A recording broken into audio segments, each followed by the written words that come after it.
Oh, it is. It is a Tuesday episode, a live Tuesday episode. They're all live. Donno Daily here on the 5 Reasons Sports Network. Thank you so much for joining us. If you're in here, whether you're in here live at 1:59 p.m. on Tuesday or if you watch us later on via YouTube replay, either way, make sure you smash that like button. Hit that like button, the thumbs up, hit it as many times as they let you. I think they only let you hit it once, but hit the like button, smash it. And if you haven't already, make sure you subscribe to 5 Reasons Sports on YouTube. Hello to everyone who's in the live chat already. So, yeah, we have no smoking gun, at least not yet, on Terron Armstead signing in Miami. Color me shocked. And that doesn't mean it's not going to happen. We're going to talk about it. But I really thought, based on all the positive signs heading into his meetings yesterday, that by now we would be celebrating the signing. 90% we'd be celebrating the signing today. Or if things didn't go our way, we would be complaining today. But we don't know. We still have no idea. So here's what we do know, okay? We know the Dolphins need more help on the offensive line. I know that they signed Connor Williams, the guard from Dallas. I think he's going to be a very good left guard in Miami. But the offensive line was terrible last year by any measure. Statistically, the worst offensive line in the NFL. And you have been problematic at both tackle positions. For the most part, both guard positions and the center positions. But we know we need more. We know that signing Connor Williams is not enough, especially for a Dolphins team. I know they've used most of their cap space already to this point. They can create more by cutting players and by restructuring certain players to team-friendly deals. So you can conjure up cap space in the NFL. But for a team that entered free agency with the most cap space in the league, with glaring needs on the offensive line, we have been confident all along, Miami Dolphins fans, that they're going to come out of this free agent period with more than one offensive lineman, with at least two, okay? They've got one. They're going for the second one. And real quick, before I move on, I will remind you guys that every day this week, because the Hurricanes basketball team doesn't play again until Friday night against Iowa State, I will be wearing my Lucky Canes cap every single show this week because they haven't lost in the tournament as long as I've been wearing this hat. So we're going to keep that ride going, man. So what we know about Tehran Armstead to this point, free agent offensive tackle, consensus best offensive lineman available in free agency, flew down to Miami on Sunday evening to visit with the Miami Dolphins on Monday. Since then, since the news of him taking the trip, the silence has been deafening. It really has. No reliable leaks whatsoever indicating anything positive or anything negative from whatever discussions have taken place so far, okay? We know he was in the facility at some point since the talks started. We don't even know if the talks ended or not. I don't know where Terron Armstead is right now. I don't know if he's in Miami. I don't know if he's in New Orleans. I don't know if he's on Stephen Ross's yacht. It has been radio silence since the talk started. Now, I reference this. We did have reports prior to the visit from people like Adam H. Beasley from Pro Football Network, people like Barry Jackson from the Miami Herald, that there was, and hopefully still is, optimism from both sides to get something done. We haven't heard anything since outside of, some trolls making up fake reports. You had, and I love some of these tweets, by the way. You had the one dude who tweeted out a photoshopped of Tehran Armstead going down that slide that they have at the facility. Hey, he agreed to the deal. They can't get him to sign it. He's having too much fun on the slide. Somebody said that he went out onto Ross's yacht and he hasn't been seen since. Somebody said that they spotted him at the West Plantation Pollo Tropical with a bag full of chicken. If he did try that, he would never leave. If he went to Pollo Tropical, I don't know if the tostones are in season right now at Pollo because that's a seasonal item for them. They have the tostones a few months out of the year. If they've got the tostones right now with the cilantro garlic sauce, and he tried those yesterday, he's already put pen to paper onto that contract. Okay. So you've seen some trolls, there were some funny tweets. You also see some trolls who are actually trying to make you think they're real reporters. I saw one guy said that, he left Miami without a deal. We don't know if that's the case or not. I saw somebody else say, they agreed, he signed, he's here. We don't know if that's the case. These people are just making shit up. So if you see somebody And obviously, at some point, reputable reporters, right? Whether it's the national guys like Ian Rappaport or Adam Schefter, or one of the better local reporters like Barry Jackson. When somebody important, knowledgeable, connected tweets it out, you can start to get a little bit excited. But if you see somebody with 47 followers, like they created their account 3 days ago, 47 followers, no blue check mark, trying to tell you that, oh, it got done or it didn't get done, just ignore it. Ignore. Do not fall for that nonsense. And then with all this, to make matters even stranger, do you know where Miami Dolphins general manager Chris Grier was today? He was at Texas A&M's Pro Day scouting. And he goes to a handful of pro days per year. Just the timing is very interesting. He had Tehran Armstead for a visit yesterday. And then less than 24 hours later, your general manager is, scouting a pro day, a couple of states away. It's interesting timing. My feeling now on that with wherever Chris Grier was today, it's either an excellent sign or maybe a terrible sign. But and I don't want to make anybody super negative. And I know I've already been accused of mushing the signing. That guy, Brooklyn Rob, says no Armstead signing. The mush is strong with this one. You all understand the power of the mush, because I was very confident yesterday that the deal is going to get done this week. I was supremely confident. And for me, that's saying a lot, because you guys know when it comes to the Dolphins, I'm not a Kool-Aid drinker. I'm a fan. I mean, you have to be a Dolphins fan to have a Gus Frerotte Dolphins jersey. You have to be a deep fan to have that jersey. So I'm a Dolphins fan, but I'm not a Kool-Aid drinker. So if I tell you that I'm confident something's going to get done, like something positive, you guys should have probably been confident as well. But maybe I was so confident that my mush powers have actually taken this away. Now, but my honest feeling here, guys, is I don't get worried. Don't get too concerned yet. My feeling is that if things weren't going well in the negotiations, we likely would have heard something. I think in this case, silence is probably a good thing. Think about it. For those of us, obviously I've been covering and following NFL free agency for many years.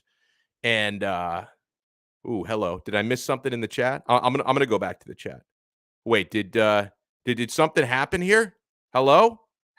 Okay, I wanted to make sure, because again, I want to remind you guys that if you guys see something, if you see big breaking news regarding Tehran Armstead or anybody else, put it in the chat, pop it in the chat, because there's a really good chance you guys are going to see it before I do.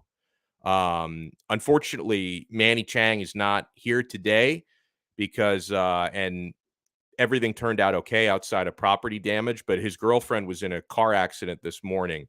She was fine. And the way that it looked like a bad accident. He showed me a picture of the damage.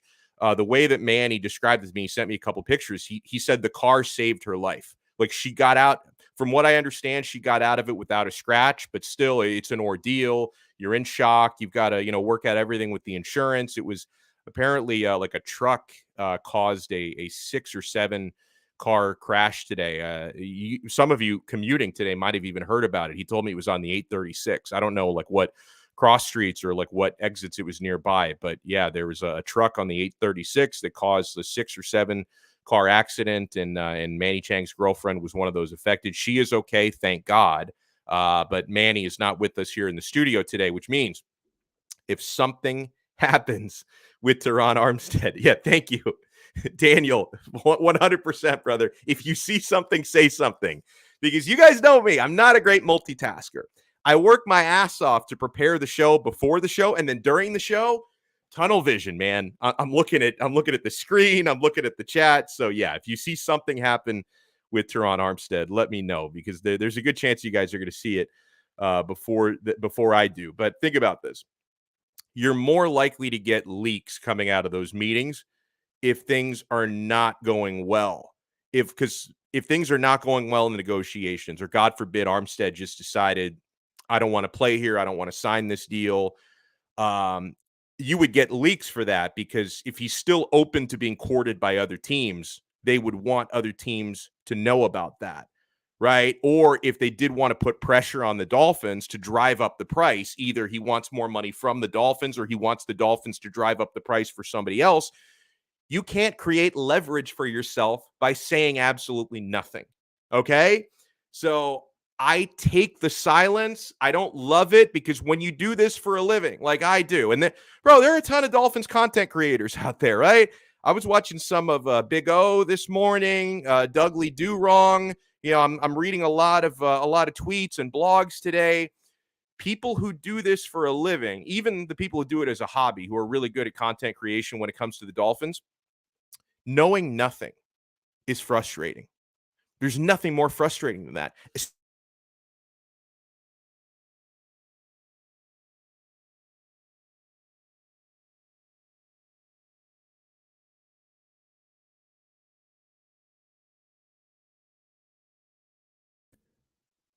I do this sometimes where I get so worked up that I knock the cable out of my microphone. Can you guys hear me loud and clear? Can you hear me loud and clear? Because I gotta make sure the mic is plugged in and it's not going like computer audio. All right. You know what that was? I mushed my own mic. It was no, I didn't mush it. You know who it was? It was George Soros. It was Hillary Clinton, Jeffrey Epstein. He's still alive. I don't know if you know that.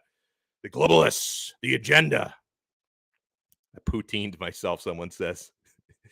Now, David, I think, is screwing with me because everyone else says they can hear me and it's good. And then David says can't hear you.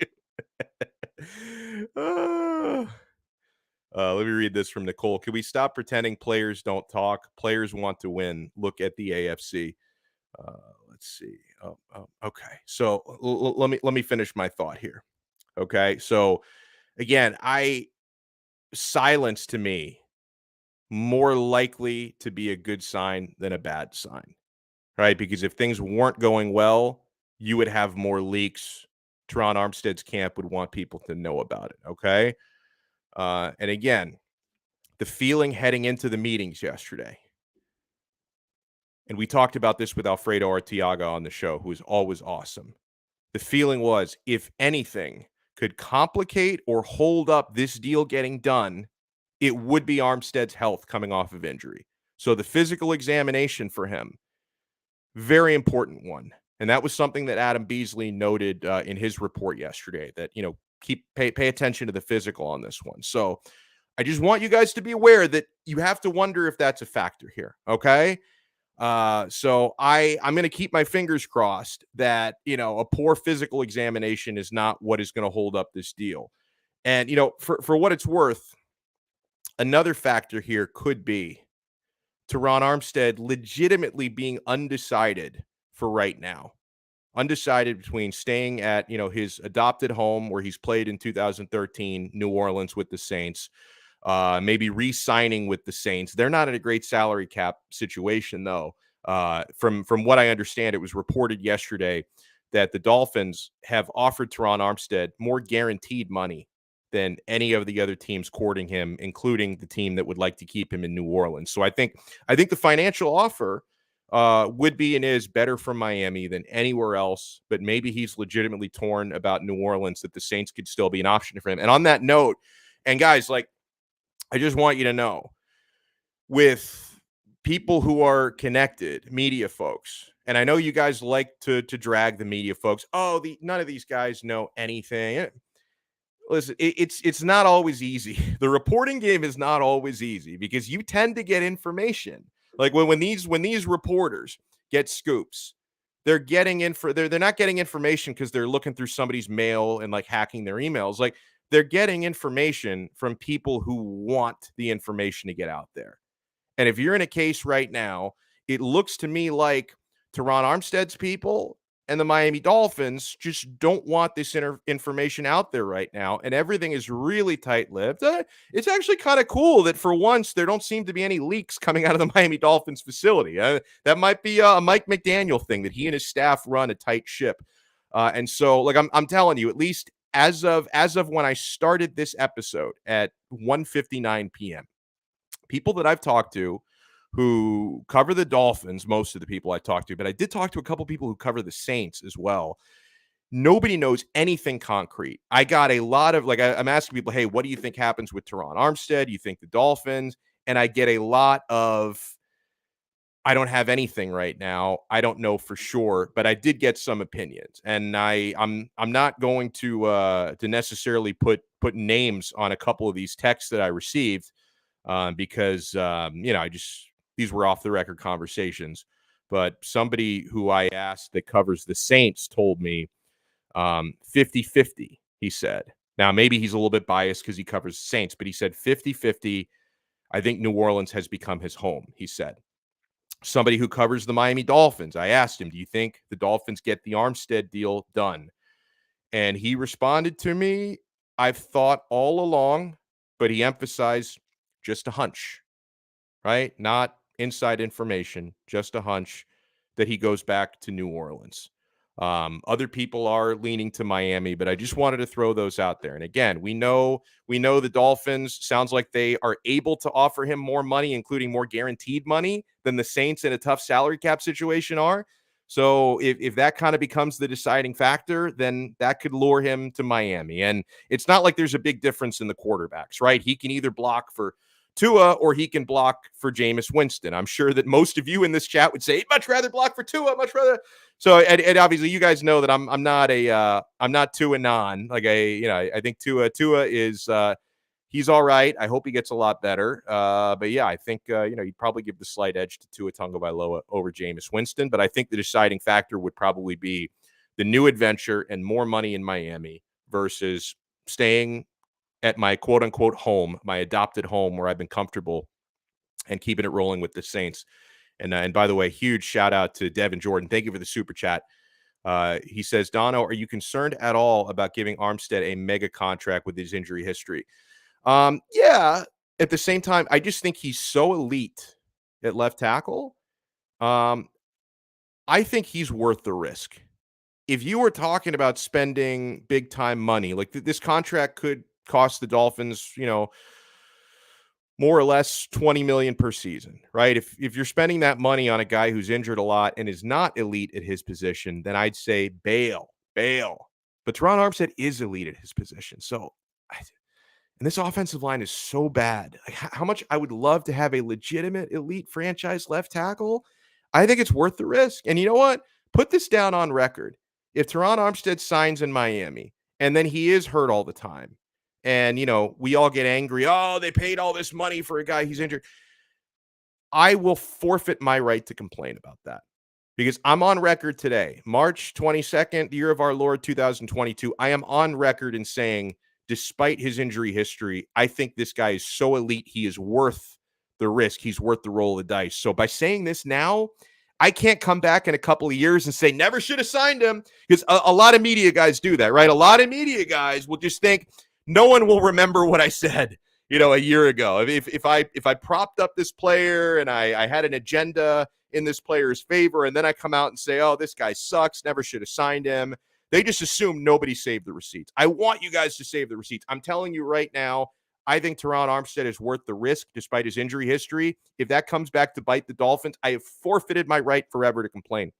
I'm not going to complain too much about the Miami Heat losing last night, although it was frustrating because they could have gotten a lot of separation with the Philadelphia 76ers. Instead, the Heat still number one seed, 2.5 games in front of the Sixers and 2.5 games in front of like 3 other teams because it's like a log jam in second place in the East.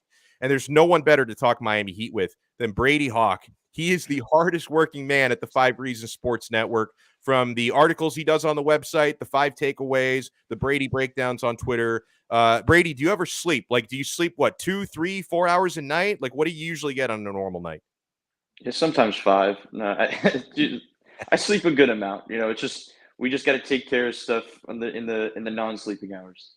So, I mean, last night, when we got the inactive reports, and I'm thinking, okay, no Joel Embiid, no James Harden, no problem. Tyrese Maxey turned out to be a problem. And I want to start with something, I referred to this as crumbling. I think one of the other shows on 5 Reasons referred to it as a collapse. Like I was listening to 5 on the Floor this morning, and I know you did a Brady breakdown on this. So I want you to go a little bit in depth on this if you can. Tyler Hero getting scorched defensively late and, kind of getting targeted. Because that's what it looked like to the naked eye. Was there more to it from a team basketball standpoint than that? Like, should we be worried in the playoffs about Hero's stretch defense? Yeah, I mean, the first of all, it is what it is. Like Tyler Hero is going to get picked on. It's also an idea of how elite the defenders are on this team. When you have these other guys around him, and you have Jimmy Butler's and Bam Adebayo's and all these guys sitting around, you are not going to go at those guys. Like you're going at Tyler Hero. Uh, the thing was they're basically running like a double dribble handoff to basically say like whoever wants Tyler Hero, we're going to get Tyler Hero onto them. They just basically allowed that switch every single time. So that was kind of the first issue.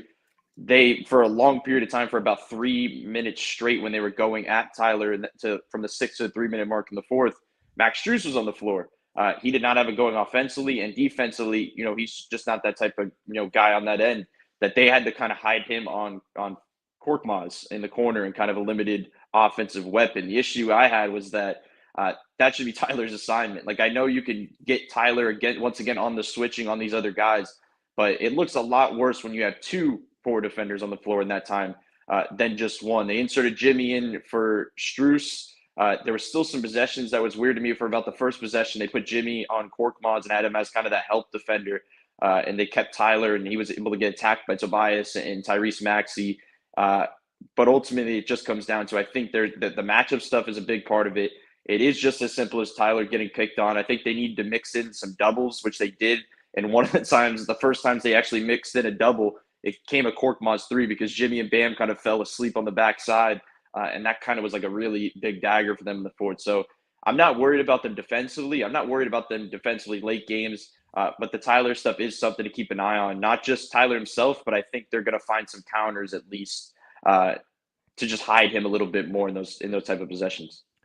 How important would you say, if at all, and I think the Heat are going to end up locking this up, but how important is the number one seed? Because, you look through the standings right now and some of the hypothetical matchups for, the 4 and the 3 seed look easier on paper than some of the teams you might wind up with the 1 versus 8 matchup, because we got the play in. Like can you imagine going up against like a fully healthy, not banned from their own arena Brooklyn Nets in round 1? If you're the one, like that's your reward potentially for being the 1 seed. So I mean, how much emphasis should the Heat put, if any, on securing that?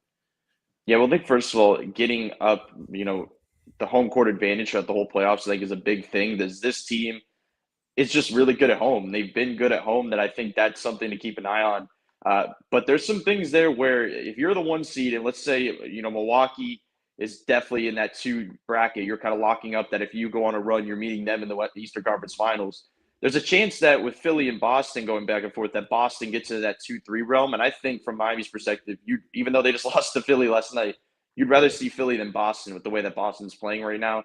So you keep them in that 2-3 brackets kind of battle it out. I think the best case scenario is that the Nets probably win the play-in if they're, that type of, that great of a combo in Kyrie and KD, that they're probably going to end up at a 7 seed. So that's also on the other side of the bracket. I know this is best case scenario, but that's the kind of way you want to go about it, that I feel like you have to lock up the 1 seed. And I think that's why last night's game was important, in my opinion, to like really come in focused and win, because you could possibly knock Philly into that 4-5 bracket. You pretty much lock up the 1 seed, and then you just go into playoff time and just do what you have to do. But it does feel important. I think Miami has it. Like I feel like there's winnable games come up that they'll be able to lock it up. But the matchups under them, I feel like that's the stuff to keep an eye on. Yeah, that's well said. Brady Hawk is with us here on Donno Daily, the 5 Reasons Sports Network. I was listening to you and Ethan from last night on 5 on the Floor. You guys got into a little bit of a discussion. I'd love your take on this because, stretch run of the regular season, it's going to be playoff time in less than a month. April 16th is when the playoffs open. And, when it comes to like the top 4 players on paper with the Heat, we haven't seen these guys play together a whole lot. And then like Ethan pointed out, even when they have, it tends to have come at a time when some of them are kind of up in form and some of them are down. So what would you like to see for the next few weeks of the regular season to kind of see these guys get their sea legs together?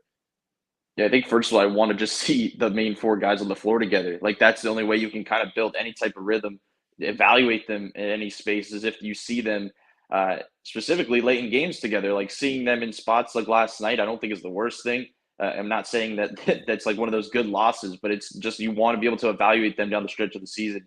The way I kind of come down on it is like uh, Jimmy and Tyler at the head of the snake offensively right now. That if one of them don't play up to par, that the kind of everything looks a little weird just because they have so much weight on them on the offensive end. But it comes down to when you're talking about executing offensively with those four, I think it's a lot of matchup based. And I kind of said that last night on Five on the Floor that like we've seen the switching be able to be a really Jimmy Butler factor where if they're switching like they are and kind of doubling out on Tyler, Jimmy can manipulate any type of mismatch and go to work on Tyrese Maxey in the post like he did last night. When they're playing drop and DeAndre Jordan's all the way against the rim, basically, Tyler and Kyle as well can take advantage in that drop coverage. That it may come down to put the ball in their hands most possessions of the guys that kind of can take advantage of certain coverages and matchups. So it's going to be interesting to see how they handle it. The late game offense is one thing, but the other thing is just being able to find a rhythm with those four guys on the floor because they have a lot of depth and we see them kind of mixing in and rotating in and out. But when the playoffs come, these guys are going to be playing up close to 40 minutes. Like these guys are going to be on the floor together a lot. So I think they're going to have to figure it out. And I feel like that is the main thing to focus on the offensive end because I know the defensive stuff will come around. That will work itself out. But it's just putting the ball in certain spots offensively. That's a hell of a stat there from Muhammad. Sixers shot Yeah. 9 of 12 on Tyler in the fourth. I mean, they attacked. They attacked. And listen, and I thought, and if anybody missed it, please watch Brady's breakdown, including a great Twitter thread that he wrote about that fourth quarter from Tyler and the Heat. You don't want to miss it. And Brady, let people know, man, where they can find your work all over the 5 Reasons Sports Network. Yeah, at Brady Hawk 305 on Twitter for the Sound On things. And tweeting out articles, 5reasonsports.com for the articles, and then the YouTube videos on this channel, 5 Reasons Sports YouTube channel. I love it. Brady Hawk, excellent stuff as always, my friend. Enjoy the rest of your week. Thank you. Thank you for having me on. I love it. Always. And we're going to be in about 9 minutes. It's Taco Tuesday. So Mr. Taco About It, David Friedman is going to join us. He's always frustrated about something Dolphins related. So we're going to talk with Dave Friedman in about 10 minutes. I want to throw some shout outs first because I don't know. I may sometimes we stay on super late because I have blocked out an hour to do this show every day. And like sometimes we go 90. Yeah. I don't think I can go 90 today. So I want to throw some shout outs out before the end of the show. We'll do a few at the end as well. And I know that a lot of people are in here today for Tehran Armstead talk.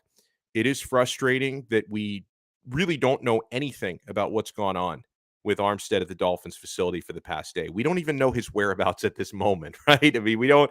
In fact, I wanted to share my screen here if I could, and I got to give huge credit. Wait, what is this? Google Chrome would like to record this. I don't want to record. I just want to. There we go. I don't know what the hell. Like somebody was spying on me. It's the globalists, the elites. So hold on. I thought this was like one of the best tweets of the day. If you guys can see this, I'll enlarge. Big E, Hugh, and he watches these. I don't know if Big E is in the chat right now, but this is so good. See, I need to learn Photoshop just so I could do stuff like this because I have no clue how to Photoshop an image. I have no idea whatsoever. But stuff like this, I am here for this content. Where in the world is Tehran Armstead? So Big E, if you're watching this right now, whether live or on replay, shout out to you, man. This is one of the tweets of the day. There have been some funny ones over the last 24 hours with Dolphins fans being frustrated. Where is Tehran Armstead? Has he signed the contract? Does anybody know if he's going to sign it? Is he not coming? What are we doing? I thought that was great. So shout out to Big E. Oh, huge shout out to Shake Money. He says, I know Christmas calls for ugly sweaters. What holiday calls for ugly hat? He's a Gator fan. Well, first of all, Shake Money, I love you, but screw you for not being a Canes fan. Everyone should be a Canes fan. And second of all, you know damn well I am wearing this piece every day this week because this brings good luck to the Miami Hurricanes basketball team. What are your Gators up to this March, huh? Did they make the tournament? I don't recall seeing them in the tournament. I don't recall seeing Florida or Florida State in the NCAA tournament. So I'm going to bring the Canes all the luck. In a couple weeks, we'll be celebrating a national championship in basketball. And then in like 6-7 months, we'll be celebrating a national championship in football, maybe a national championship in baseball. Probably not. But I'm going to keep wearing this lucky hat. I'm going to go and huge thank you. In all seriousness, thank you for the $5 super chat. You guys are awesome. Oh, and yes, Tony 2 times. I forgot to mention this at the start of the show because I was laser focused on Tehran Armstead. Smash that like button, people. So far, so good. I said it. If we get to 100 or more likes, we got a lot more than 100 yesterday, which was great. Smash the like button, the thumbs up. If we get at least 100 likes every show this week, I'm going to give something away to someone, right? I'm probably going to give away here quarter deck gift card. Ooh, it's so beautiful. You can buy 2-for-1 drinks with this. You can buy food with this jerk chicken sandwich. So much deliciousness. Or if Tony 2 times wins, we're going to do a random drawing. And I'm not going to do it. I'm going to have Manny or maybe Alejandro, somebody at the 5 Reasons Sports Network, draw a random drawing of our live viewers, and we're going to give away something. If Tony 2 times does happen to win, I will give him the Gus Frerotte jersey. I will, because what am I doing with it? I'm never going to wear it. Maybe he wants to frame it. He wants to display it at his house because he's a huge Gus Frerotte fan. So, yeah, I will do it. Andy in Scotland, even though it's afternoon for me, he's across the pond. It is evening over there. Good evening. Oh, I do owe one to Brooklyn Rob. I do. That's right. Brooklyn Rob, I got to send you this one. I think we've given away like 5 of these or so in show history. Brooklyn Rob was the only one that I have not actually shipped it out to yet. So I do owe Brooklyn Rob one. Hold on. I just got a text from somebody that seemingly hold on. I got a text from Manny. Hold on. Just want to make sure he's doing all right. Girlfriend got in the car accident. She's okay today, by the way. But he's not. Manny Chang is not in the virtual studio with us because his girlfriend was in a car accident, and he sent me photos of the damage. The car looked. I think it's total. The car was toast. She was fine. In Manny's words, he says the car saved her life. I don't mean to laugh about that, but I'm laughing at Brooklyn Rob. I hate it when I'm trying to say something serious. I'm just not a serious person. Like, I'm trying to say something serious because, like, someone was in a car accident today. Thankfully, she's fine, but it could have been a lot worse. And I'm trying to get through it, like, with a straight face. And then Brooklyn Rob is making me laugh. Says Brooklyn Rob super chatted 30 or so last week. He basically just paid for the gift card and shipping. Oh, man. Caesar, hello. How are you? Hello. Now I want to, God, if I unplug my microphone again, it's a wrap. Like, I don't know. I'm having a rough day today, guys. Thank you for bearing with me. I want to reiterate for those just joining in, because a couple people asked me in the live chat today, and people asked me on Twitter. I went into Dolphins Spaces on Twitter yesterday, and folks were talking about this. If Terron Armstead is worth giving a big contract to, despite his injury history. He's been in the league since 2013. He's never fully gotten through a season healthy. He's always had some sort of an injury come up. But no, I think the juice is worth the squeeze on this one because he's so elite. He's an elite left tackle in this game. The Dolphins need that so badly. And again, like I was talking about yesterday, the whole left tackle versus right tackle thing. I know that when you have a left-handed quarterback, right tackle, it's more important to the Dolphins than it is to most teams because that's the blind side of your quarterback, only lefty in the NFL. So I understand why some people are saying, hey, like, why are we investing big in left tackle? We should be investing big in right tackle. Most of the elite offensive tackles play on the left because most teams have right-handed quarterbacks. That's number one.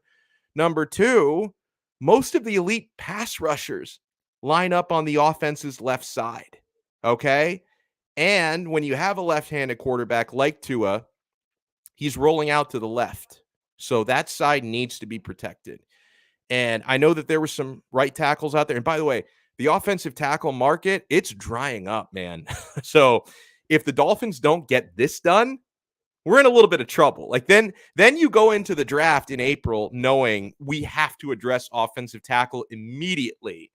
And then even if and when you do that, you're still in a situation where we haven't had the best of luck drafting offensive tackles, during the Chris Greer era. So I would rather address this in free agency with someone we know to be elite in Tehran Armstead, because guess what? With the 29th overall pick, you're probably not getting anybody who's ever going to be as good as Tehran Armstead. So I think the Dolphins are in big trouble if they don't get this done. I think they will. I'm optimistic still. Not as optimistic as I was yesterday, only because we haven't heard anything yet. But at the same time, not hear anything might be good news, because you get more leaks when things are bad than when things are good.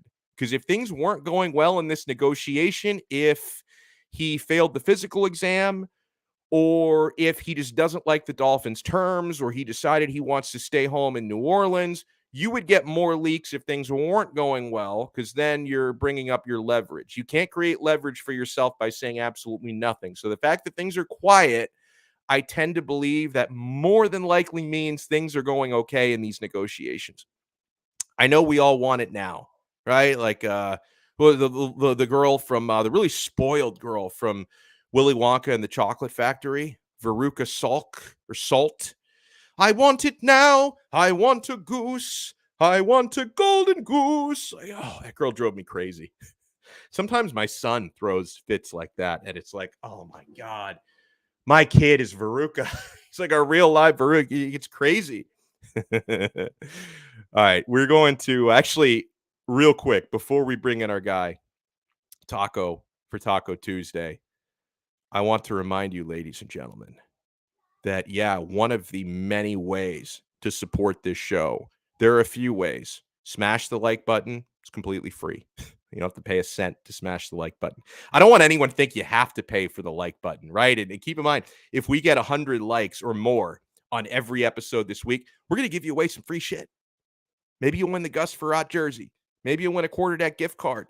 Maybe I'll drive to your house and give you a firm hug. Okay, I'm fully vaccinated. All right, don't even worry about that. We're gonna give something away if we get at least 100 likes every show this week. So let's make that happen. That's a great way to support the show, because the more likes we get, the more people see the videos. You can, if you're feeling generous. You don't have to. Leave us a super chat. A couple people have done that already today. We love you for it. Or the most important way to support the show, support our sponsors. They keep the lights on, so I don't have to do a show like that every day. Quarterdeck Seafood Bar and Neighborhood Grill. Yeah, you want that quarterdeck gift card? Even if you don't win a quarterdeck gift card, and eventually Brooklyn Rob is going to get his, you guys can enjoy the delicious food. I love the jerk chicken sandwich, the all-American burger. It is fantastic. You can get tater tots on the side, French fries, curly fries, sweet potato fries, baked potato, macaroni and cheese. Any side you can imagine, you can get at the Quarterdeck. The seafood is so fresh. That's why they call it the Quarterdeck Seafood Bar and Neighborhood Grill. They got 2-for-1 happy hour all day, every day. The 2-for-1 drinks literally never end. It's a great place to watch a game. Watch the Canes on Friday night. Watch the tournament there. Watch the NBA. And you can watch every UFC pay-per-view fight for zero cover charge at the Quarterdeck. You pay nothing at the door. If you want to find the location nearest to you or peep their menu before you go, check them out on the web at quarterdeckrestaurants.com. The Quarterdeck, come for the food, stay for the fun. You guys know I've been going hog wild this week and last week with the tournament. BetUS.com, the official sports book of Donno Daily, America's favorite sports book, fully available in Florida, by the way. Register today. Sign up at BetUS.com. And when you do, make sure you use our show code, because we have the best bonus in the gambling industry. You're not going to find this anywhere else. Use our code when you make your deposit, 5RSN125. If you think you can't remember it, write it down. 5RSN125. And they're going to give you a 125% sign-up bonus. It sounds too good to be true, but it's not. If you deposit, for example, $100, they're going to give you $125 of free play money on top of your deposit. So you're getting more free play money than the original money you deposit. It is fantastic. You're going to have a great time with it. You can bet money lines, spreads, props, over-unders, parlays, live betting on all of it at betus.com. And they have a full-service casino right on the website. I go on there sometimes. I play blackjack for real money. It is fantastic. So sign up at betus.com with our code 5RSN125 and receive a 125% sign-up bonus. You bet, you win, you get paid. betus.com. Taco Bout hostage. Are you holding Tehran Armstead hostage? It's his teddy bear from his childhood. So he can't leave until he gets the teddy back. Someone had to do something, right? Like, and it wasn't Tua, but they used the lay on. I don't know. I don't want to blame anyone specific, but he's gonna sit here right now, and if he does anything, Terron's getting it, man. And also, I may have been pronouncing his first name wrong all along. It might be because I hear some people say Terron, some people say Tehran. I've been calling him Tehran for so long. I've just dug myself into a trench. Like because I was calling him Tehran yesterday. Yeah. I've heard some people call him Terron. I would feel disingenuous if I came on a day later and just started calling him Terron like nothing happened. But now that you're doing it, I feel kind of bad about this whole thing. Yeah, you know how it is. You just gotta like ride it, even if it's wrong at some point. Yeah. If it's right, I don't want to be. If it's wrong, I don't want to be right. There you go. Something like that. Like I can remember. I think it was like during last season. Adam Schefter posted on Twitter like a screenshot of a letter that he received from an angry Dolphins fan who was angry at Schefter because he was pronouncing the last name of our quarterback Tungo Vailoa, which is the correct way to pronounce it. And this supposed Dolphins fan was like, "You guys at ESPN, you drive me crazy. There's no N in his last name. Why do you pronounce his name wrong?" It's like, oh my God, that's supposedly a Dolphin fan. Well, I think we know who it is. Who doesn't know? Yeah, I think we know who it is now, right? We don't actually know who's behind it, but I think it's Tuanon. It could be. It definitely could be Tuanon. Now, we're gonna have to investigate because I heard they were gonna show their face like a week or two ago, and nothing happened with that. And now I just need to find out what's going on, man. It's been like this crazy mystery for a while now, right? I would advise Tuanon against showing their face. I think they've made too many enemies at this point. It's like, if they show their face on the internet, the wrong person gets a hold of that, they can disappear Tuanon pretty quick, right? If you don't know where to find Tuanon, you can't disappear Tuanon. And listen, I come from an Italian heritage, so I know what it means to disappear somebody. Come as I sleep with the fishes, right? Exactly. So I don't want that to happen to Tuanon. What do you think? What do you think Tuanon's going to do if with this Malik Willis, pro day thing? Isn't Greer there right now? Yeah, he is, which is funny because all we know is Tehran / Tehran Armstead on Sunday. I don't know what the right Armstead. I want to say Tehran now. I'm just going to call him Armstead. We know that Armstead on Sunday night flew down to Miami to meet with the Dolphins Monday. Since then, we don't know anything. Like I don't know if he's still here. I don't know if he's trying to break into your house to get his teddy bear back. He's still here. Like I know he's still here. I don't know where he is. He got lost in a strip club or something like that. It happens to the best of us, man. I know he's not leaving. I know he's not leaving without that teddy bear. But yeah, so we know they're supposedly having meetings yesterday, talk about a potential free agent contract for him. And then we know, like you said today, Chris Greer is at Texas A&M's Pro Day. That's either a really good sign or a terrible sign for the Toronto. Maybe it's pretty much done and they're crossing the I's and crossing the T's. What do you think happens? Do you think the Dolphins will be announcing a new left tackle at some point this week? They have to, right? Even if it's not him, it's somebody. Yeah. But the funny part to me, and look, obviously he's always been a name that has come up for the Dolphins, but for so long it's like they needed the right tackle. They need the right tackle because Tua's the lefty. You need to protect his blind side, and now that went out the window. And it's like, oh, well, yeah, no, we want this. This was the most important thing the whole time. Yeah. All right. Okay. It's the whole watching Twitter implode kind of thing. It's like, we didn't want you anyways. I don't know. It's crazy. Like Dolphins, you have you and I talk about this a lot. I feel like you and I are sort of in the middle. We like to think of ourselves as like balanced, right? Yeah. Then you get the other people who are like, it's one side or the other, but these people who are just so Dolphin-centric where it's like, all right, everything that happens negative, it's you guys. It's not us. It's the old, like, it's not you, it's me, but it's not me, it's you.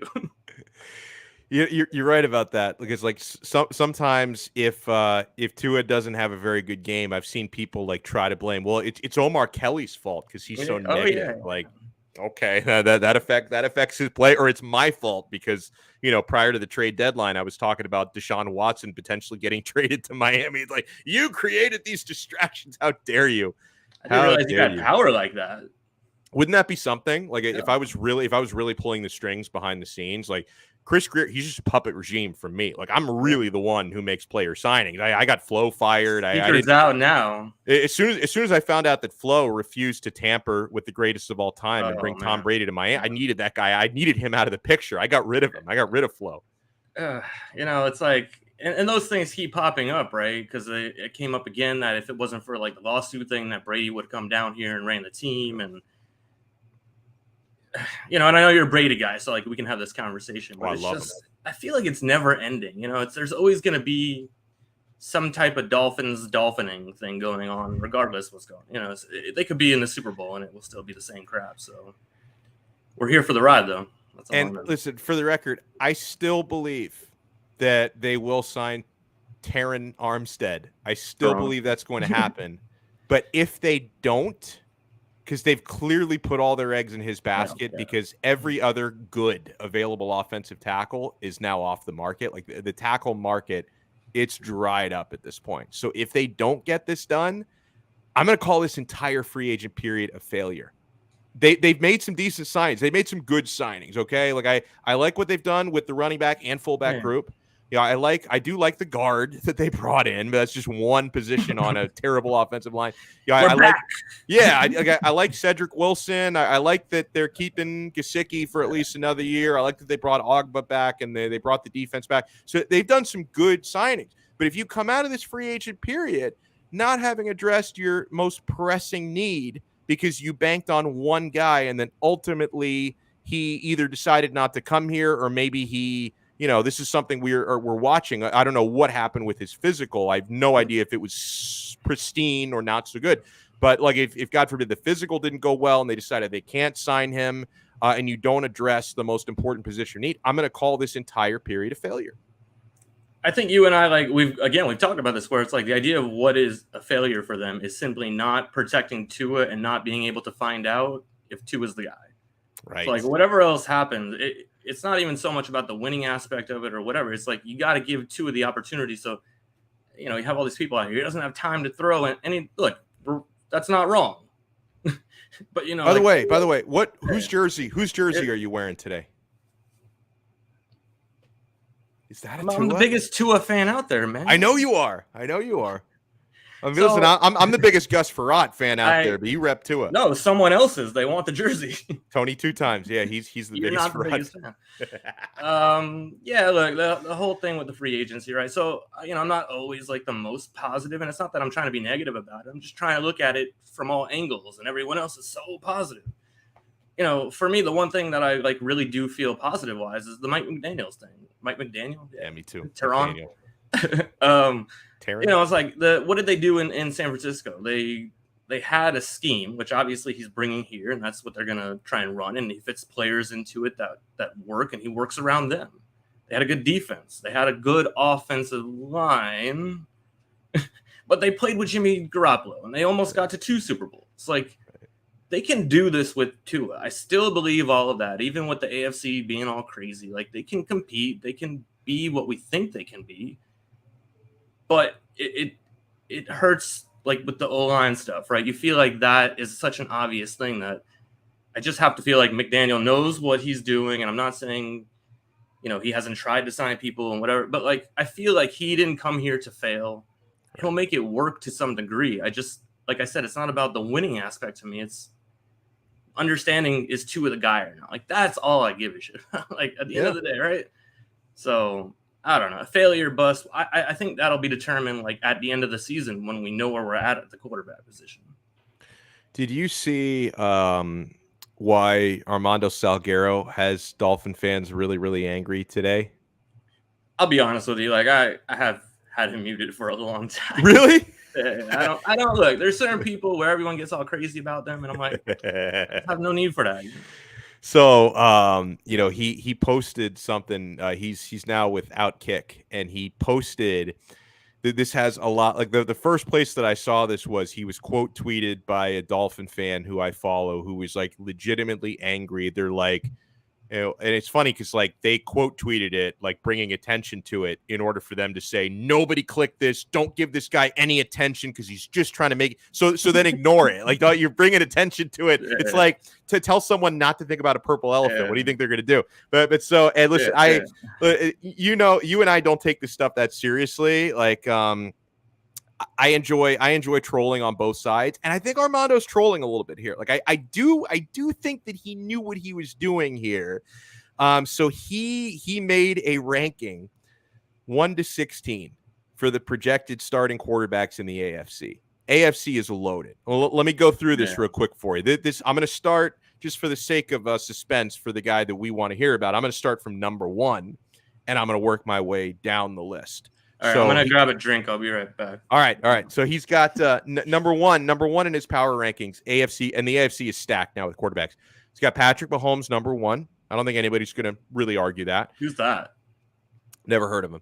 He's got Josh Allen 2, Joe Burrow 3, Justin Herbert 4. That starts to get the Tua stands a little angry.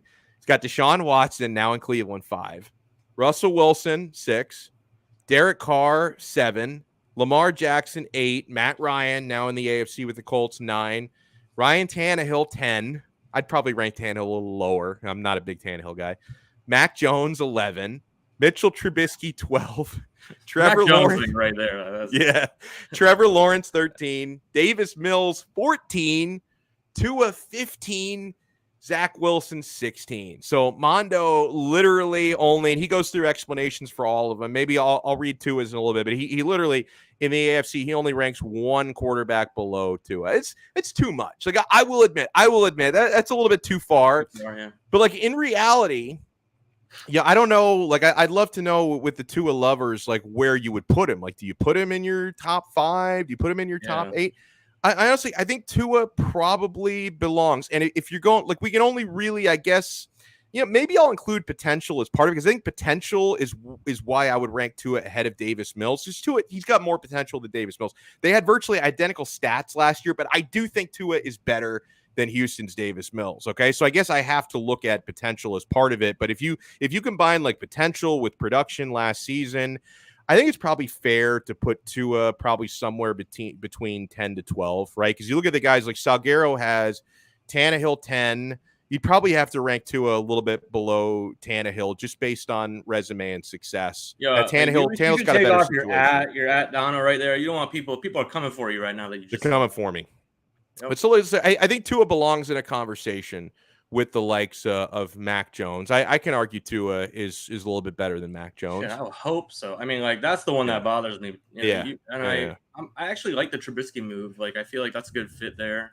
Mm-hmm. You talk about trolling. Like I think when that first happened, I said like, you know, look, I'm not gonna get many responses because I know my audience, but like I asked like, where does Tua rank? And then a couple days later, I said, I think after the Matt Ryan thing, I said, and now the Dolphins are gonna have like the 34th best quarterback in the AFC. In the AFC, yeah.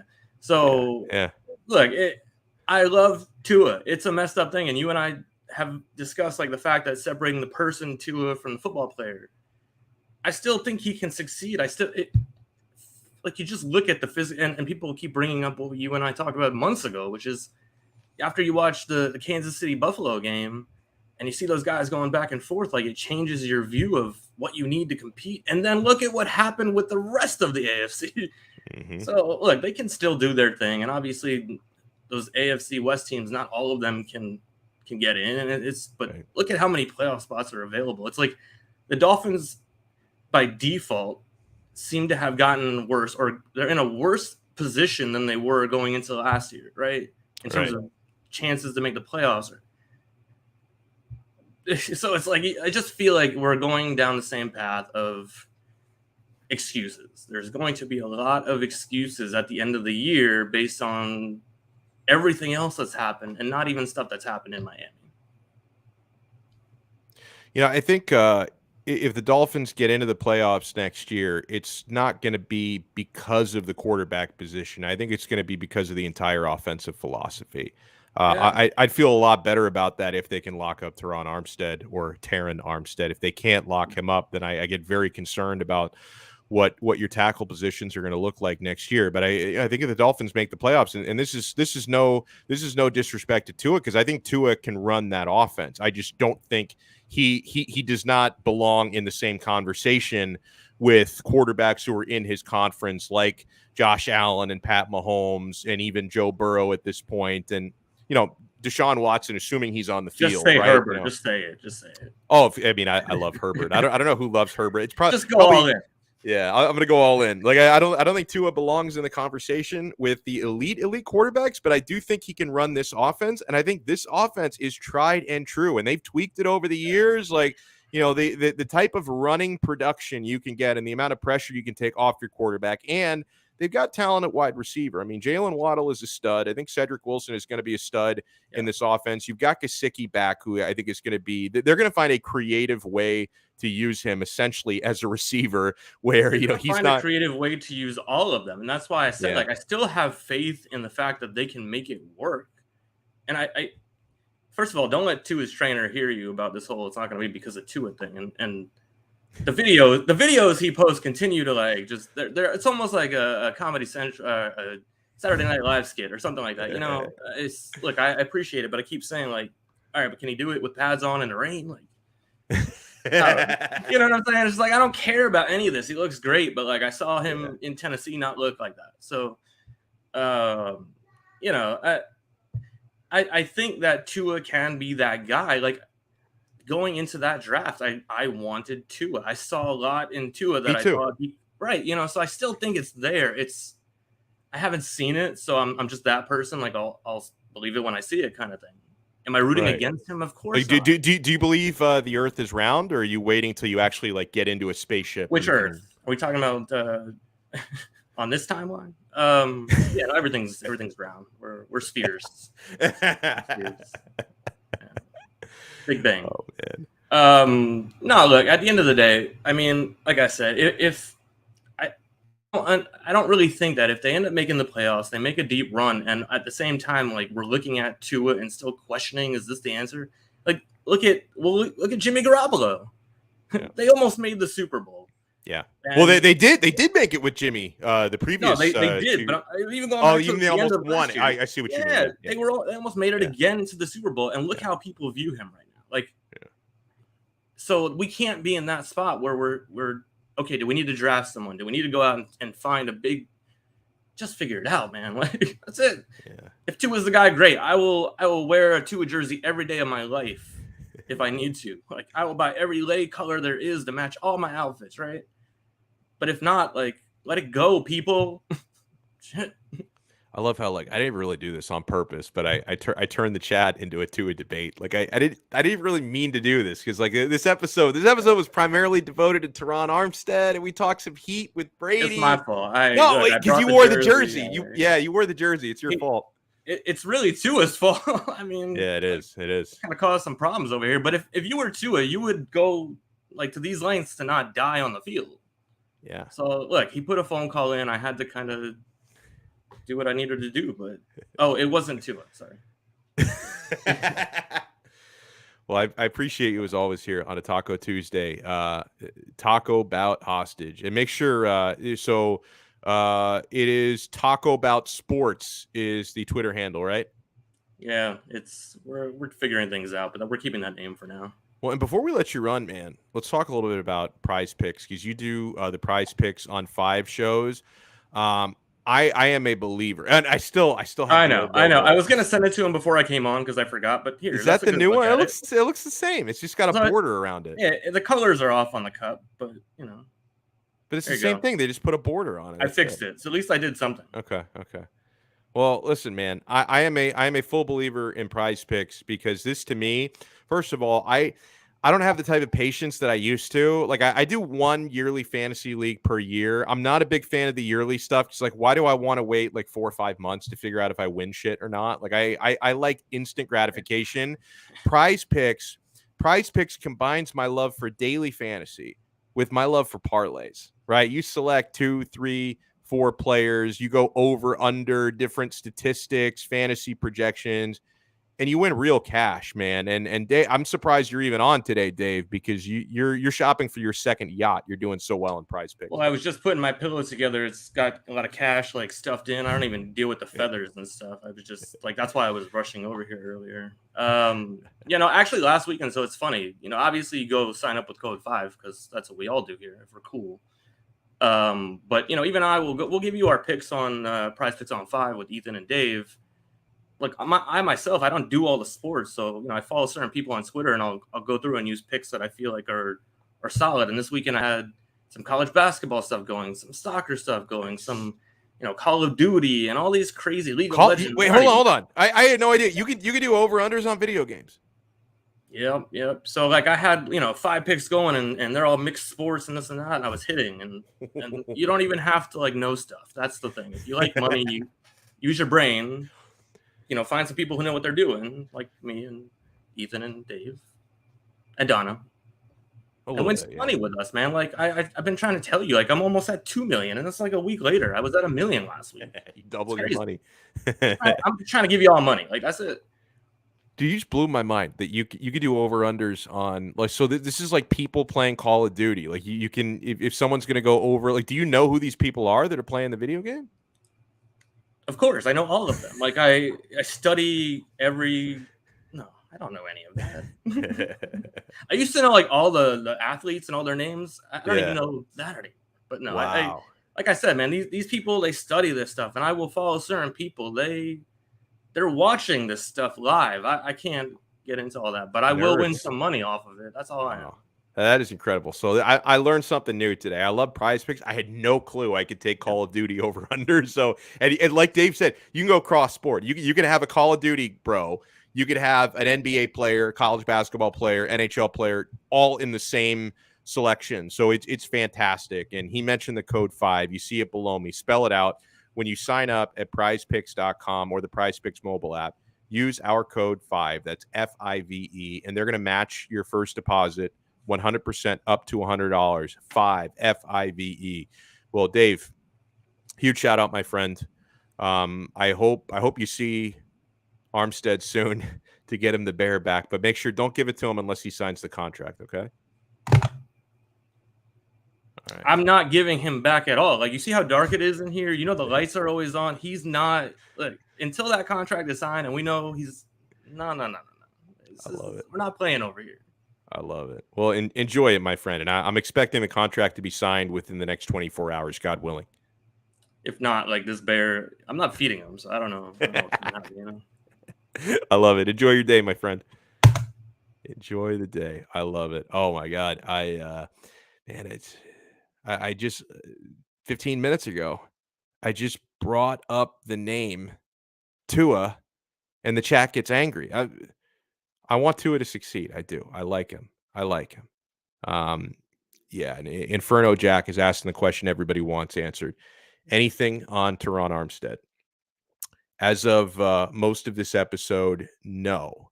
We know that he arrived Sunday night in South Florida for his visit and meetings with the Dolphins on Monday. We don't have anything reliable since that time. Let me just do my due diligence here before we do some more shout outs and wrap up the show to see if anybody is tweeting anything about Terron Armstead. I'm going to go to Barry Jackson's page first on Twitter. Nothing new from Barry since he posted a Canes blog about an hour ago. And I love the Canes. I will be checking that out.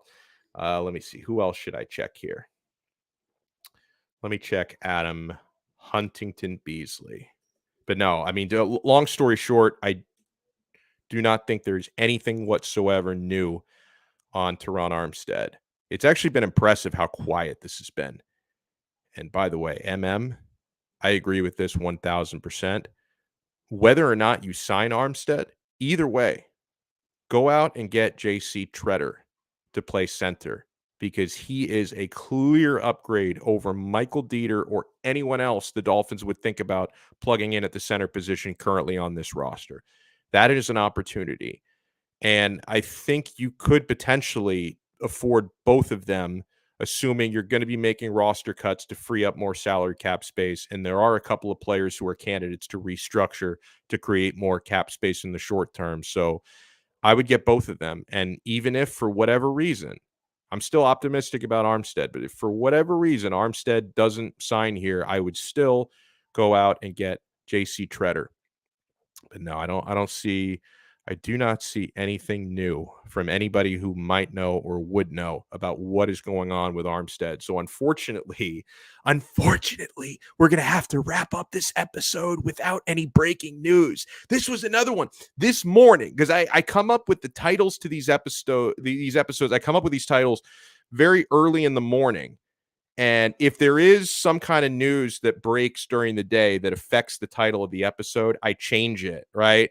And this was one of those. I came up with the title of this episode around 9:30 a.m., knowing in the back of my mind the deal might get announced and I can change the title of the episode. Unfortunately, I did not have to change the title of the episode. So the title of the episode, Armstead to Dolphins, Why the Delays? And unfortunately, we still have delays. I still am optimistic it's going to get done, because if you were getting leaks, that would more likely be negative than positive. I think the fact that everyone's hush more than likely means they're working on something. Oh, Mike says to check Omar's feed. I will do that for you guys. And I like Omar. I know Omar, to me, I know he's very polarizing. He's a good dude. I love Omar. Let me see if Omar has anything.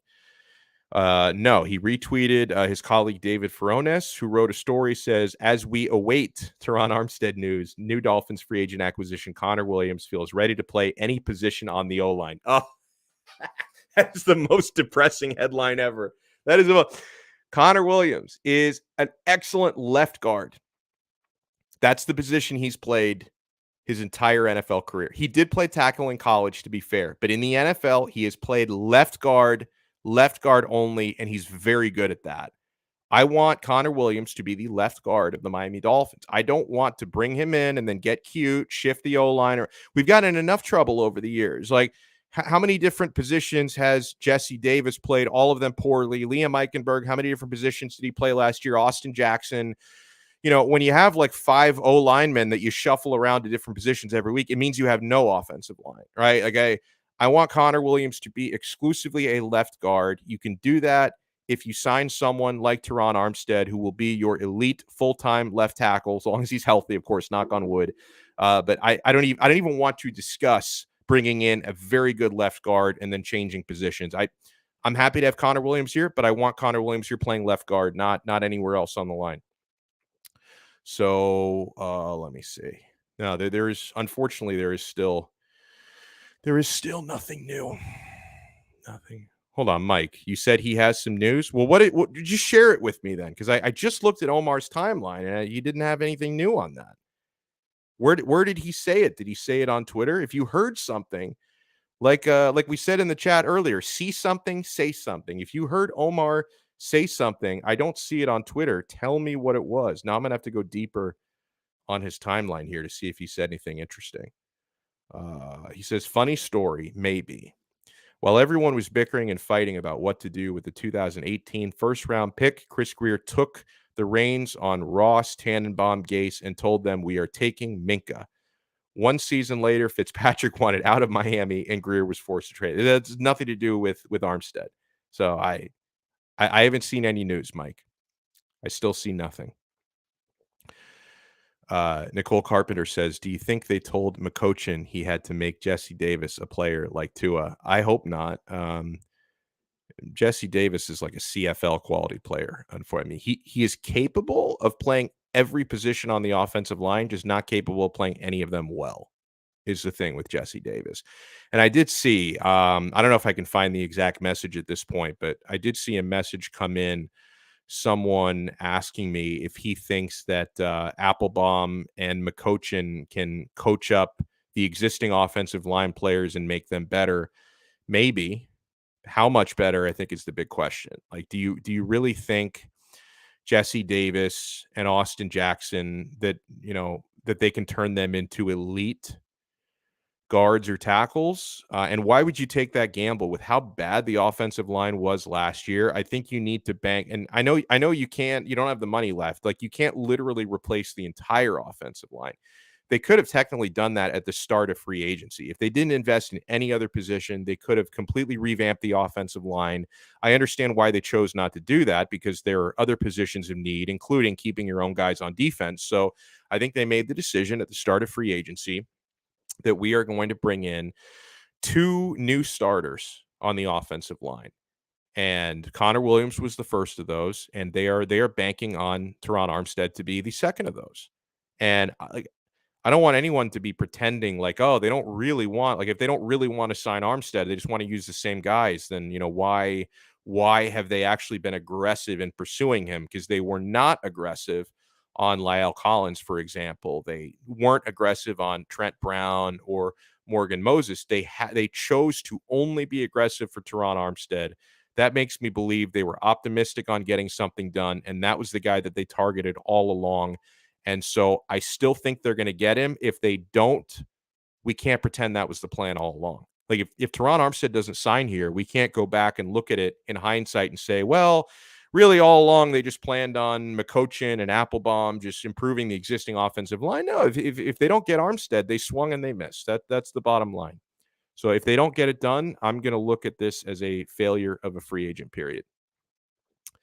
But I still think they will get it done. All right, huge shout out to Nicole. Thank you so much. I love how she's not the biggest Tua fan. Are we on a 7-year plan again? I need some positive news. Players used to want to be here. I think some players want to be here. Mostert wanted to be here. No news is good news. I tend to agree, Jeremiah. I tend to agree. I think if things weren't going well with Armstead, you'd be more likely to hear negative leaks than you are positive leaks. Thank you, Brooklyn Rob. Great show, Mush. I will make more donations next week to pay for his own quarterdeck gift card. You don't have to, Rob. Obviously, we appreciate the donations. It's they're I don't want anyone to think that they're mandatory. And also, I don't want anyone to think I'm going to like you any better if you do make a donation. Of course, I would appreciate it. And for those and I know the ones of you like Brooklyn Rob and Shake Money, for example, and Devin Jordan, who like very, very frequently donate. You guys are awesome, and I love you so much. But I love everybody equally. I mean, I would say I'm not doing this for money, but I kind of am, so I can't lie. But donations are not mandatory. Like we shout people out on the chat, whether you do super chat or not, you still get shouted out. Thank you, Brooklyn Rob. Thank you, Kenneth Cleveland, my guy for the Boom Boom Room. Oh, Kenneth, I love seeing you in here, man. Ian from Brooklyn and Boom Rob. The lovely ladies, Hallie, Selma, Sophia, Paige, Charlize, and Beyonce are looking good. Kenneth Cleveland, who's always in that Boom Boom Room. I love you, man. This guy is great. Love Kenneth. Mr. AC Milan says, I don't know who he's calling a liar. Me. I'm jealous your team is in first place in the Serie A and mine isn't. He's right. He donates and I still hate him. Brooklyn Rob, I love it. Thank you so much to David. Thank you so much. The show. Love these guys and check out their show.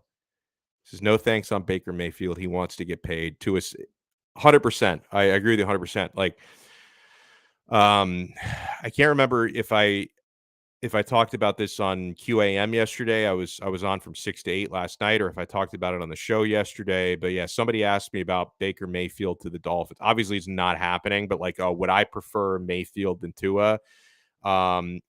Maybe if all things were equal, like salary wise, maybe, probably, but it's not equal because Tua's on a rookie deal. Baker Mayfield isn't. So there's not enough separation between the two of those guys to justify that. So I'd rather have Tua on these wages than Baker Mayfield. I like Baker, though. I've got a soft spot for him.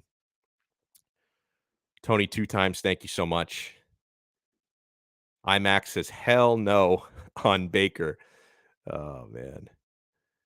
Let me see who else is in. I want to try to shout out everybody. Probably, the chat was awesome today. It's been rocking today. Luat Tran says, please let Jesse Davis go ASAP. There were like I think it was like old video from a couple years ago, but there were people on Twitter that kept passing around this video of Jesse Davis signing a contract extension like that. That couldn't have been this year. I think that was video from like 2 years ago, but a lot of people fell for it. A lot of people were like, "Why are we re-signing Jesse Davis? What is going on?" Like, they're hoodwinking you. They're fooling you. Shake Money, thank you so much. Unlocked Jesse Davis. Let's see. It gets tricky sometimes with these shout outs because there's so many of the same people pop up because you're chatting with each other that I may shout out some people twice. I may miss some people. I don't do it on purpose. Estefan, love it. Don't worry about them. Tua Princess Donno, they're always in their feeling. And also, like one of the ways when like the super zealous Tua fans, when they start going after you, their argument is like, how can you claim to be a Dolphin fan and say anything negative about Tua? He's a Dolphin, therefore everything you say about him has to be overwhelmingly positive. If that's your logic, where's your positivity for Jesse Davis? He's a Dolphin. You guys love ripping him to shreds. I mean, the logic makes no sense. And also, I'm not your enemy, okay? There are some miserable Dolphin fans out there who legitimately dislike Tua so much for reasons I can't fully understand, where they want him to fail. And they would actually rather him fail than the Dolphins succeed because they would rather be right. I'm not one of those people. I'm skeptical of Tua. I don't think he's ever going to be a player you look at and say, yeah, that was worth a 5th overall pick. I don't think he ever will be. But at the same time, I'm still rooting for him to succeed because, yeah, I am a Dolphins fan. Anybody on the field, I want them to succeed. If, God forbid, Jesse Davis does find himself on a starting spot on the offensive line next year, I'm going to root for him. I don't want him to miss blocks. Like, I want him to play well. I want Tua to play well. So I'm not your enemy, man. There's some, and I do admit, there are some people out there that are just over the top anti-Tua that you have to wonder if they are really Dolphins fans. There are some people like that.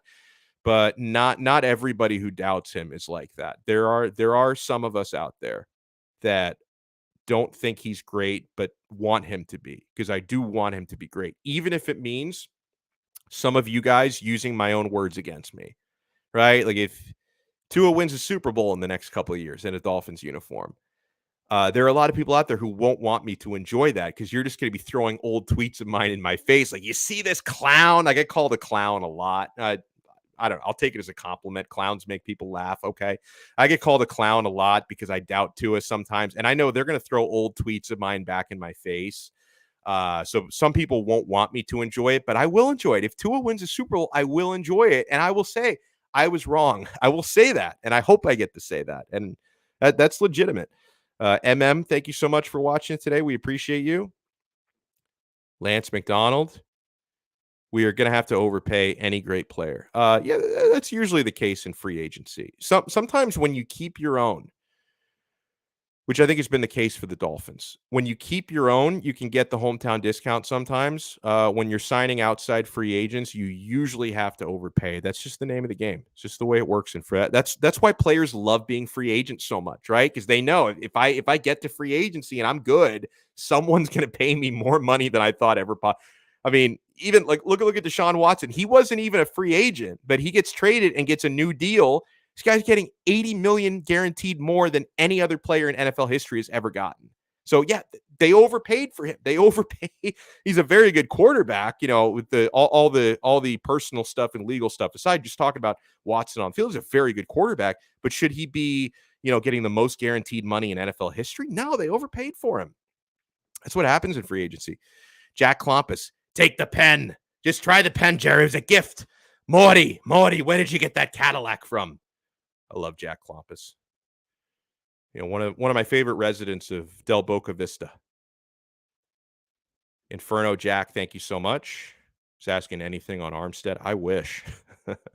I want that guy here so bad. Lil Mick 551, thank you.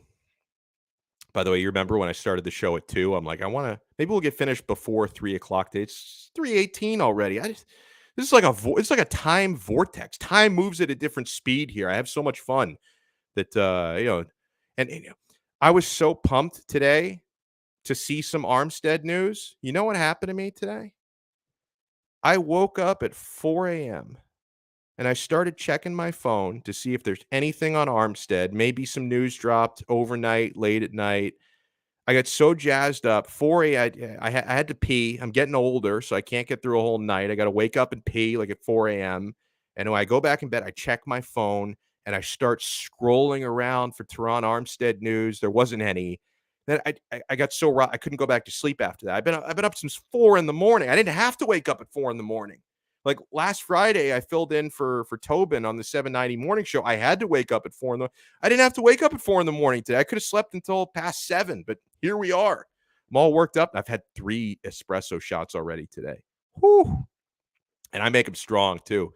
Every shot's a double shot that I make, so it's really like 6 shots of espresso. I'm going to be up all night tonight. I mean, I've overdone it a little bit. Martina, thank you so much. Cap says Donno 2 is throwing balls 90 yards. I think it was 71 yards, I think. Come on, bro. It's year 3. It's time. 90-odd throws. Like John Elway with the Koosh Vortex on the commercials. Threw it out of the back of the stadium. Threw it so far. That's Tua right now. Indeed. Well, indeed, you know, I'm bullish on the Panthers, but I'm not allowed to talk about them because I'm such a mush. If they win the Stanley Cup, it's because of me. It's because I haven't talked about them enough on the show. If they don't win the Stanley Cup, it's probably also my fault somehow. But yeah, I love them. Color commentary, thank you so much for tuning in. LA almost won with Goff. Stafford made the difference. So listen, and I think Tua is a little better than Jared Goff. So maybe if the Rams almost won a Super Bowl with Jared Goff, maybe the Dolphins can win a Super Bowl with Tua. It's going to be hard to get through the AFC with all these great quarterbacks, but hey, maybe. And yes, David, we are in a simulation. I like to live my life as if I'm in a simulation. It takes a lot of the pressure off, right? I mean, you know. Do you think maybe the idea of reincarnation is like if something happens to you, you actually just like come back and you start the level over again? I don't know. These are existential questions I am not equipped to answer. Aaron Sumter, thank you so much. Herbert hasn't had a winning record. His record is worse than Tua with more weapons. Are wins quarterback stats or not? I don't think wins are quarterback stats, but listen, it's pointless right now in March. It's pointless to have a Tua versus Herbert argument right now. We will reassess at the end of next year. Now, this is a little bit harsh from Cliff. Chad Henne equals Tua. No, I think Tua is more. He's more the Tannehill level. He's a couple levels above Chad Henne. Like, Chad Henne was really bad. Josh Allen. This is either the Bills quarterback or just someone who shares his name. Either way, welcome. Tua has more upside than he's given credit for. It's, probably the real Josh Allen probably wouldn't be saying such nice things about Tua. His accuracy is elite, but he needs to grow in terms of mental strength. I think Q was not happy about me questioning Tua. I'm sorry, Q. I will not stop it, though. I will never stop. Shake Money, thank you so much. And Shake Money left us a super chat as well. We'll get to the shoot super chats. Ray Grouillon, thank you so much for tuning in today. All right, I got to speed through the rest of these guys because I do have to run in a minute. I want to make sure I go over the super chats. This is not a super chat, but I see this one pop out. Peter, thank you so much. Groff Gary, thank you so much. All right, now let me pull up the here we go. Here's a super chat. Hold on. Shake Money, thank you so much. Very generous, my friend. We appreciate you. And I thought we had wow, Shake went for the double today. Look at that. He's hitting for the cycle. Thank you, Shake. And was that it, or do we have? Oh, yeah, I knew we had another one. Devin Jordan. Thank you so much, my friend. And yeah, he asked me, am I concerned at all about giving Armstead a mega contract, even with his injury history? Yeah, I'm concerned about someone who's never gotten through a season fully healthy, but I still think this is worth it because he's so elite at left tackle. He's a mature player, 31 years old. He's a proven commodity. If you draft somebody to play left tackle, you've got the whole gamble thing going on. We've swung and missed on tackles before in the draft. So I would rather go for the elite proven commodity, even if there is some risk with injuries.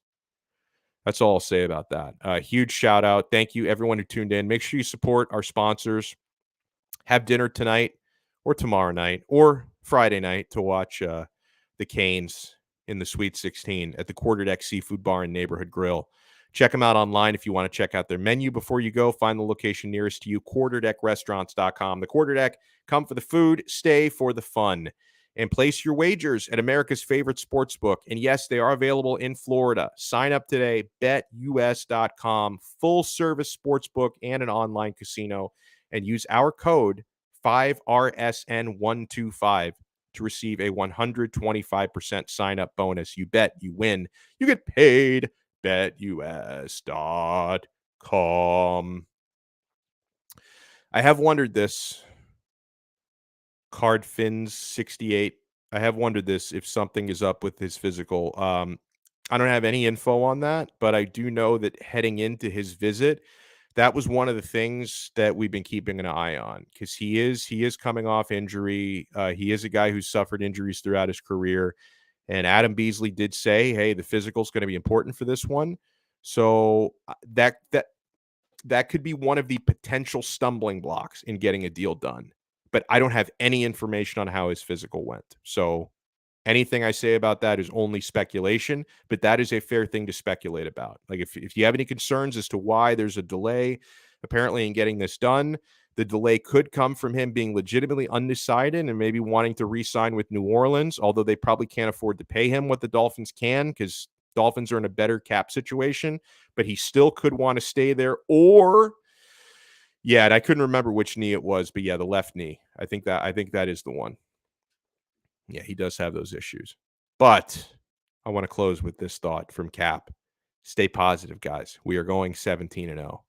17-0 and then 20-0 after the Super Bowl win. All right, so I'll talk to you guys again tomorrow, 2 p.m., same time, same place, same channel. This has been another episode of Donno Daily on the 5 Reasons Sports Network. See ya.